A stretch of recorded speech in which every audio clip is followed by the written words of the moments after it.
31 Ekim 2004'te Napa Vadisi'nde yaşayan 3 oda arkadaşı mahalledeki çocuklara şeker dağıttıktan sonra Cadılar Bayramı'nı birlikte keyifli bir şekilde geçirdiler. Lauren, Adrian ve Leslie televizyon izleyip sohbet ettikten sonra yatmaya karar verdiler. Lauren saat 23'te uyumak için odasına çekildi. Ancak köpeği Colin'in gece yarısında havlamasıyla uyandı. Dışarıda bir şey hareket dedektörünü tetikleyerek güvenlik ışığının yanmasına neden oldu. Lauren bunun sadece bir kedi olduğunu düşünüp paniklemedi ve köpeğini tekrar yatıştırmaya çalıştı. My reaction is basically to quiet her down, so I, Chloe, it's okay, shh, and told her to lie down again.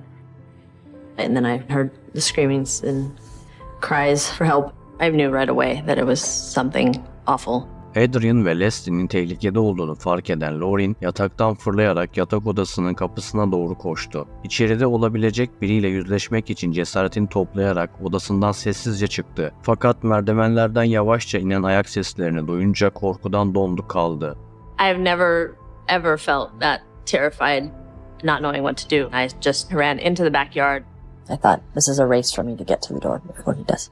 Lauren arka kapıdan dışarı çıkar çıkmaz canını kurtarmak için koştu. Davetsiz misafirin onu evden çıkarken duyup duymadığından emin değildi. Kalbi hızla çarparken peşinden gelir mi diye korkuyla bekledi. Neyse ki ayak sesleri durdu. Lauren saldırganın bir pencereden dışarı çıktığını düşündü. Oda arkadaşlarına ne olduğunu bilmemesine rağmen onlara yardım etmek için eve geri dönmeye kararlıydı. Ancak evin telefonundan yetkilileri aramaya çalıştığında telefonun çalışmadığını fark etti. Lauren, Adrian ve Leslie'nin yanına üst kata koşarken karşılaşacağı dehşete hiçbir şey onu hazırlayamazdı. I noticed blood on the walls and everything. It was a horror movie. That's what I thought, exactly what I thought when I was up there. This can't be happening.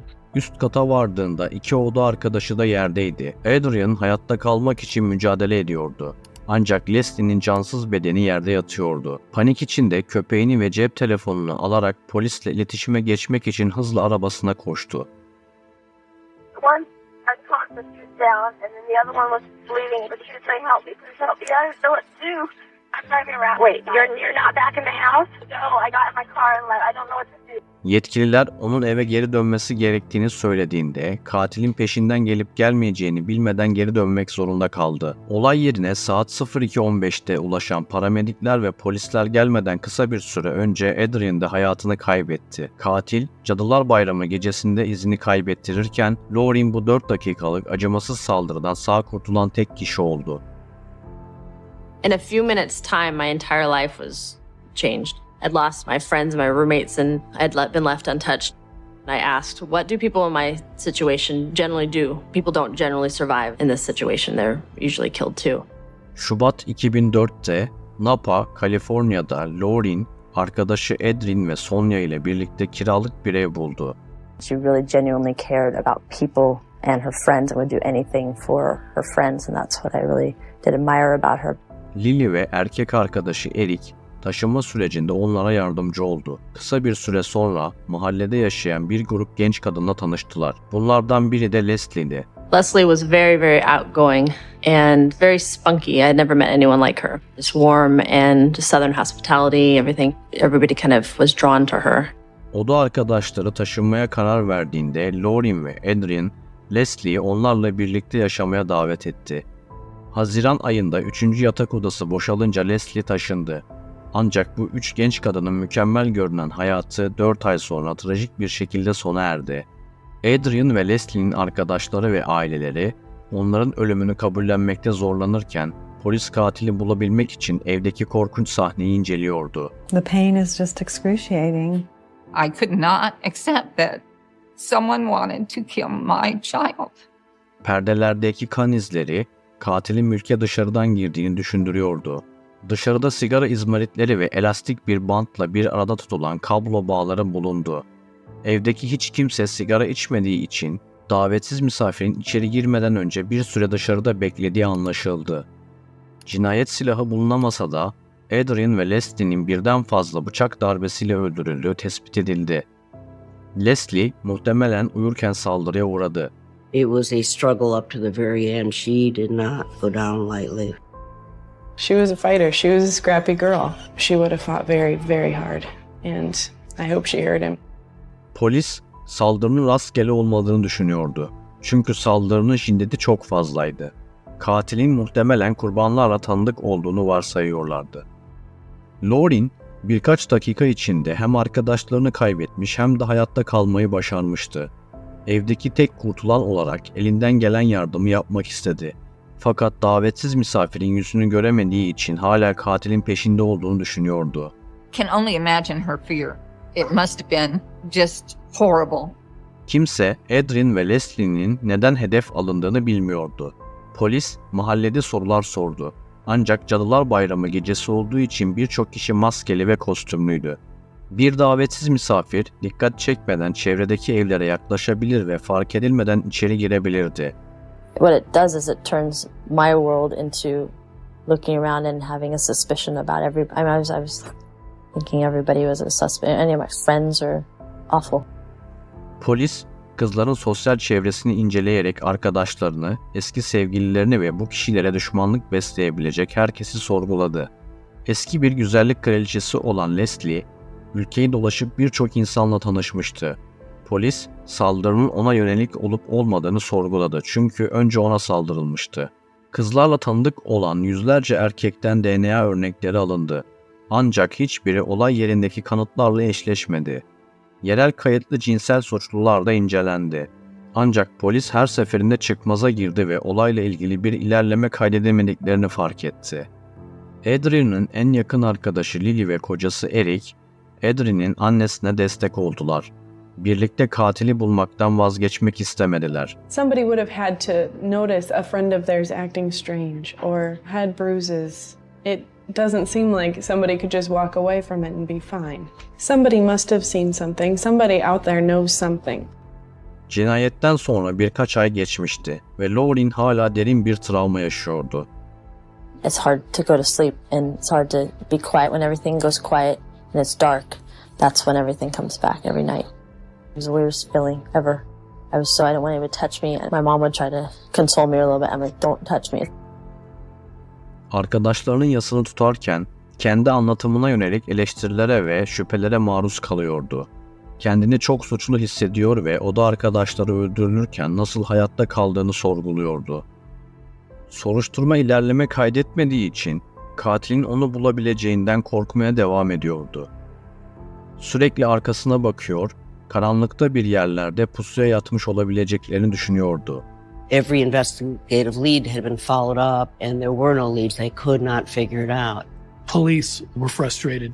Certainly the victims' families were frustrated. People were genuinely afraid that the killer might strike again.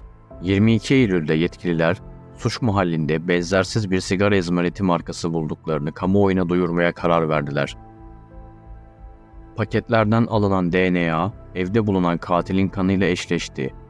Bu sigaraları sıkça satan mağazalar haftada sadece 1 veya 2 paket satıyordu. The decision was made that they would come out with some of this information to see if that may get somebody to talk. It might put some pressure on the suspect. Sigara markasını halka duyurmak, yetkililerin katili yakalamaya yaklaştığı izlenimini yarattı. Bu strateji oldukça etkili oldu. Çünkü sadece 5 gün sonra bir adam artan baskı sebebiyle ortaya çıkıp suçunu itiraf etti. Adrian'ın annesi kısa süre sonra polis tarafından arandığında bu haberi aldı. Adam Eric Couple'dı. The police sergeant, he told me that they had made an arrest. My next words were, "Who was it?" And I was not at all prepared for the answer to that question. Eric, Şubat 2005'te teslim olmasından 7 ay önce Adrian'ın en yakın arkadaşı Lily ile evlenmişti. Düğünde konuşma yapması planlanan Adrian yerine annesinden konuşma yapmasını istemişlerdi. Arkadaşları ve ailesi Eric'in bu süre boyunca kendilerine yalan söylediğine ve hatta desteklerini sunuyormuş gibi davrandığına inanmakta zorlanıyorlardı. Şimdi ise Adrian ve Leslie'nin cinayetleri nedeniyle tutuklanmıştı. I was stunned and I said, "Lily's husband?" It's like I'm hearing it, but am I hearing the right thing? Suçlu polis tarafından tespit edildi ve düşündüklerinden çok daha yakındaydı. Ayrıca Eric'in hiçbir sabıka kaydı yoktu. Araştırmacılar, Eric'in Cadılar Bayramı gecesinde aşırı derecede sarhoş olduğunu öğrendi. Lily ile bir tartışmanın ardından Lily onu evlerinde yalnız bırakarak geceyi ailesinin evinde geçirmeye gitmişti. He claimed that while he had some memory of leaving his house and taking a knife, he didn't know why he did that. Hapse girmekten kaçınmak için saldırılardan sonra üzerindeki her kıyafeti ateşe verdi. Ancak evin içine girmeden önce Eric dışarıda sigara içmiş ve sigara izmaritlerini bırakmıştı. Eric'in DNA'sı ve kanlı perde üzerindeki kan eşleşiyordu. Yine de Adrian ve Leslie'yi öldürme motivasyonunu kendini teslim etmesine rağmen açıklamadı. That is the burning question. Why? What caused him to commit these horrible murders? Polis, soruşturmalarını büyük ölçüde Leslie'nin katille olan ilişkisine odakladı ve Leslie'nin hedef alınan kişi olduğunu varsaydılar. Ancak belki de yanlış bir yerde arıyorlardı. Saldırının 7 ay öncesinde, Mart 2004'te, Lily Eric ile olan nişanını iptal etti. Eric'in alkol sorunları için tedaviye başlamayı reddettiği için Lily öfkelenmişti. It appeared that some people, and possibly Adrian, were telling Lily that she could do better. She shouldn't be any longer involved in this relationship with their couple, that he wasn't good enough for her or right for her. Lily seems to come alive when she's with Adrian, and I think he felt threatened. Adrian and Lily had planned a trip to Australia together, and so he was just deathfully afraid of losing her. So his answer was, kill the one that's in the way of my happiness with Lily. Kill the problem. İnfaz cezasından kaçınmak için bir anlaşmayı kabul etti. Bu anlaşma Leslie ve Adrian'ın ailelerine danışıldıktan sonra yapıldı. Zira aileler onun farklı bir ceza almasını istemişlerdi. We wanted him to suffer. We wanted him to suffer every day for a long, long time. Duruşmada Adrian'ın annesi Eric ile doğrudan konuşma fırsatı buldu. Onu eylemlerinin gerçeğiyle ve kandırdığı insanların sayısıyla yüzleşmeye zorladı ve bu süreçte çok güçlü bir ifade kullandı. You knew Adrian. She counted you among her friends. You are a man who violently stabbed to death the best friend of the woman you love. You cannot love Lily and bring a knife into Adrian's home and stab her. And stab her again. And again. And again. While in the coming years, the memory of Leslie and of Adrian will remain clear and shining bright in our hearts, I will think of you no more. Lily, Eric'in eşi olarak söz aldı ve Leslie ile Adrian'ın ailelerine verdiği desteği ifade etti. Adrian'ın annesi Lily için üzülmeye devam etse de mahkemedeki ifadesinde Eric'e doğrudan hitap ederken herkesi şaşırttı. My heart goes out to both Arlene and Kathy, and to the rest of their families and friends. Eric, there is nothing in this world that you could do to make me love you less. Eric, Lily ile olan ilişkisi hakkında endişe duyduğunu kabul etti. Ayrıca yaptığı şeyler için derin bir pişmanlık duyduğunu belirterek başkalarından kendisine acımasını sağlamak için çaba gösteriyordu. Voice doesn't work. I am a broken man. The words evade me to articulate the depths of my sorrow. I did believe that he was truly remorseful. Those were real tears that he was crying, but not for us. I believe he was crying for himself. Eric Couple'a müebbet hapis cezası verildi. Lily ondan boşandı. Adrian ve Leslie'nin arkadaşları ve aileleri suçlu bulunduğunda nihayet bir nebze rahatlayabildiler. Katil yakalandı ve bir daha asla başka birine zarar veremeyecek. İyileşme süreci uzun olsa da Lauren, Adrian ve Leslie ile süren ilişkisi sayesinde hala teselli buluyor.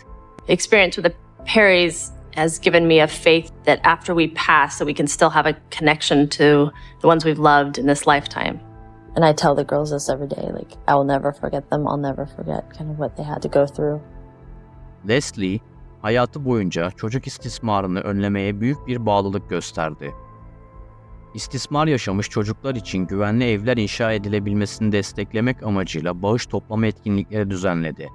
2010 yılında Leslie'nin adını taşıyan çocuk evi inşa edildi. I'm so grateful that I got to be her mom and that she brightened our lives. She was a gift. Bu tarz videoların devamı için kanalıma abone olmayı ve videoyu beğenmeyi unutmayın. İzlediğiniz için teşekkürler.